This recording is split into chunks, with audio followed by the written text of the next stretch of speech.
Hey YouTube, guess what? I got a new toy. This is the Park Tool 4.2 truing station. In a previous video I was talking about how the feedback tool that I have, let me get it. The feedback that I had, how it was always bending. Well, it bent too far this time, so now it snapped right off. So I needed to get a replacement because I do a lot of truing on wheels, and this obviously wasn't going to cut it. So I was looking up the Park Tool. I was looking up different ones, but the Park Tool I've seen a lot of good reviews on, and a lot of professionals use it. So I was like, well, let me give it a try. So yeah, this is the Park Tool 4.2. I saw the 4.3. It's pretty beefy itself, but I mean, come on, $600. I don't have that kind of money, nor do I want to put that kind of money into it right now. But this is almost 500 bucks, which is in itself expensive. So I'm hoping this does what I wanted to do. The only thing that I've noticed so far is it tilts forward a little bit. It doesn't tilt backwards, but forward a little bit. So I don't know if moving this, once I lower this arm down, if that's going to help at all. I don't know, maybe it might just make it top heavy even more. But I might have to get a base that goes in the bottom, but we'll see. So anyway, I wanted to make a video about putting this together because I'm excited about it. Let's see, I need to go ahead and cut this off.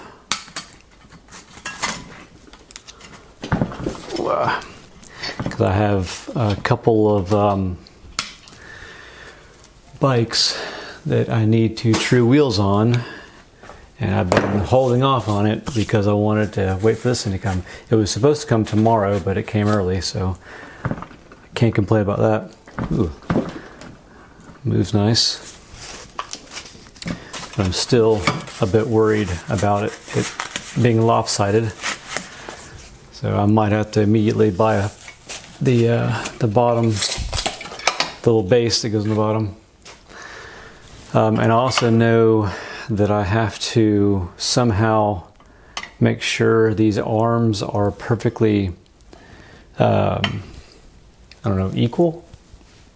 But it came with some little doohickey knobs, and I don't know what that is yet. I just pulled this out of the box, so I don't know what all is what. But I'm gonna find out soon enough. That doesn't go with this. So anyway. Is this thing, it wants to slide up like that, so clearly there's, there must be a knob that moves this thing down. So let's see what we got. First this, I think this goes here.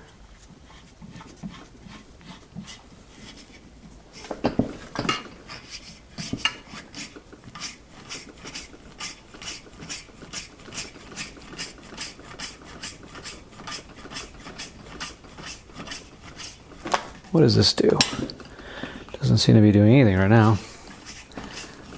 I assume it will in a second. Once it makes there it is. There's contact. All right, cool. So it does go wide. Hopefully it goes wide enough for a fat tire. That's pretty wide. Okay, so that's good. Leave that alone. And now this piece here. And once I do use it a few times, maybe I'll make a review video on it to see how I like it, what I think of it so far, for anyone who is curious. Where does this go? I assumed it would have gone on this arm to, I'm sure it goes backwards. Let's see. Where does this go? Go there. I see a hole there. Right here. That's not it. Look how much that leans forward. But I guess it, you know what? It probably is supposed to lean forward like that for truing. Yeah. I guess that's meant to do that. And then this goes Maybe it goes a little wider, I'm not sure. But either way, I'm trying to find out where this thing goes. Oh, I see these arms probably make, oh yeah, it goes in and out. So that's cool. This thing's got a lot of adjustments. That's nice. Where do you go?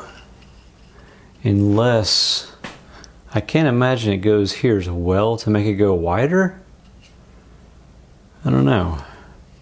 But all I do know is this should have a way to stay down, and I'm sure this has something to do with it. Anyway, I'm gonna look it up real quick and then I'll let you know. I'll be right back. Alright, I'm back with some instructions. So let's see what we got here.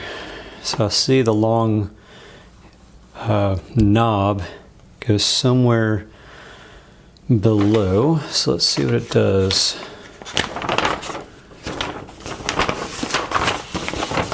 Okay, we got that. Oh, I see down here. So it's this.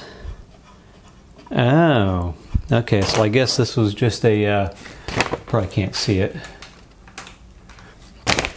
There's a little bolt here. I guess that's the placeholder.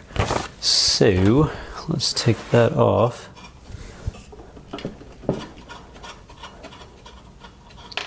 Okay.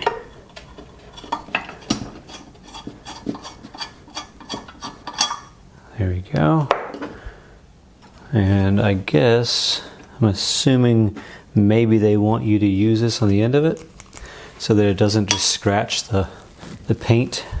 Oops, scared me. Okay, I'm gonna try and keep that on there so it doesn't scratch the paint.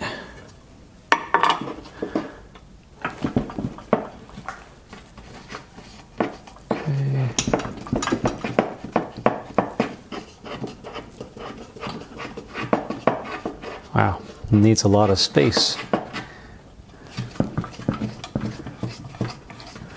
Yeah, it definitely needs to be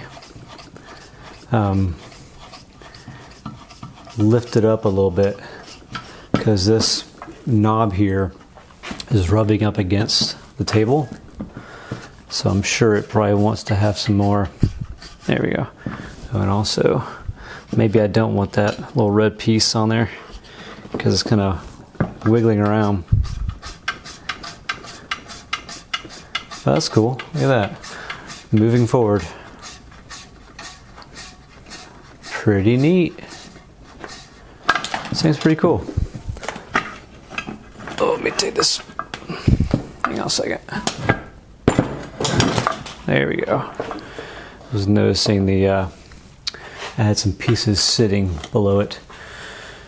I need to clear out my area here to make it easier to true wheels. But so far, that's pretty cool. I like it. What is this? I guess it's a sticker I can take off. Little white stickers. Pretty. All right, now time to true a wheel. One other thing I forgot to bring down is another piece to this truing stand that I got for to align rotors. Because I saw in a few videos where people were using this this piece of hardware on the truing stand, and I wanted to see if it would work for me. So let's check it out. I believe this little pill looking thing pushes up against the rotor, and if it's off by a little bit, the pressure tells you if the rotor is warped and how to fix it. I thought that was really neat and creative, so I was like, well crap, I want that. Because the feedback does an okay job at that. Honestly, it's not that great. There's a, you can see this. Let me lift up the camera a little bit. Anyway, there's this right here, these little discs, or doohickey, whatever you want to call them. Anyway, they sandwich together and allow for this little groove here for the rotor to go through, so you can actually see if it's bent or not. And it gives you probably about a centimeter, maybe a centimeter's width of play to see how it's doing. But I personally didn't like it, but I used it because it's all I had. But and I don't mean to be, ragging on feedback, because feedback makes some good tools. I just didn't like the truing stand or how things went, but that's all. That's just me. I'm sure many people have used the truing stand from feedback and probably loved it and probably still use it. But for me, it wound up being more of a pain in the butt. Now, I don't know how you install this thing. I assume, okay, here's the instructions. Let's see what it says. All right, it goes, I guess it installs up here. Not the easiest of instructions, but I'm sure I'll figure it out. Take this nut off. Got a lot of spacers and whatnot. So it looks like, if I'm looking at this correctly, the first two are by themselves. These come off and go inside of this hole. Okay, these go here. This goes like that. No, I don't know. Let's see. Attach plunger end cap. Wait. So that's correct on that side. And then you have this side. But how does it swing? What am I missing here? There's a little arm here that I don't have.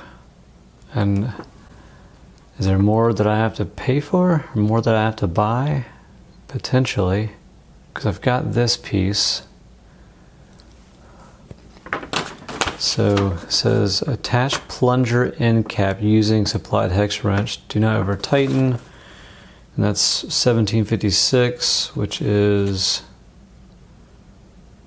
okay, that's the plunger. This is the plunger, 1756. Attach it to the end of here. Okay, I see. So put it there. And then you're supposed to tighten this. Oh. So this comes off.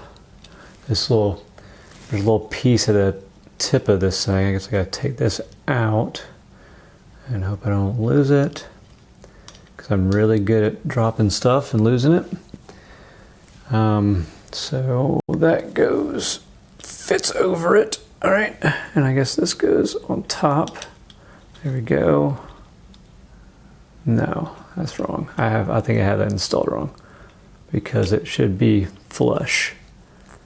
Okay, so it is right. Okay, flip it over. Oh, I see. Wow.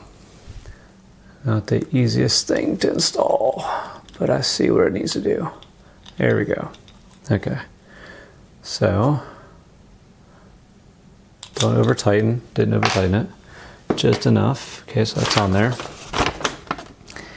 And then mount DT3 rotor truing gauge to truing stand. Okay, DT3. Is there a, oh, so this is what I'm missing. Something else I gotta buy. I don't know if you can see this, but DT3 rotor touring gauge. So I gotta have that along with the gauge. Didn't know that. Be nice to have known that when you're buying it. But either way, so I think what I'm gonna do is I'm gonna get the base and this so I can finish this out. But to do this one wheel, I don't need the rotor because it doesn't come with a rotor. But I do want to purchase that before, oops. I do want to purchase that before we finish this out. So anyway, at least for now, I can at least true a wheel. I know that much. However, that being said, I do need to center this because I can tell they're not centered. This one's still moving and this one's not. That was weird. And to center these, the arms, you have to tighten and loosen these nuts to figure out the tension, I believe.